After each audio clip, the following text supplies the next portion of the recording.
রাসূল সাল্লাল্লাহু আলাইহি ওয়াসাল্লাম এটাই বলেছেন যে আনতা আবুদাল্লাহা কাআন্নাকা তারাহু ফাইন লাম তাকুন তারাহু ফাইন্নাহু ইয়ারাক। এমন ভাবে ইবাদত করো মনে করো যে তুমি আল্লাহকে দেখছো।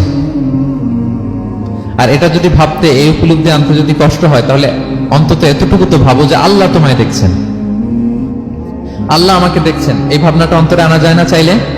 চাইলেই আনা যায়। আমরা যেন এই উপলব্ধিটা নিজেদের মধ্যে, রিয়েলাইজেশনটা বিল্ড আপ করার চেষ্টা করি যে আমি যে মুসল্লায় দাঁড়ালাম, এই যে আমি কিয়ামুল লাইল করতেছি, এই যে তারাবিতে আমি বিশ্বকাপ পড়তেছি লম্বা সময় ধরে, আল্লাহ কিন্তু দেখছেন। আমার সিজদা, আমার রুকু, এগুলো আল্লাহ তাআলা সরাসরি কি করছেন? দেখছেন। এই ফিল নিয়ে যদি আপনি সালাতে দাঁড়ান, এটা হচ্ছে খুশু খুদু।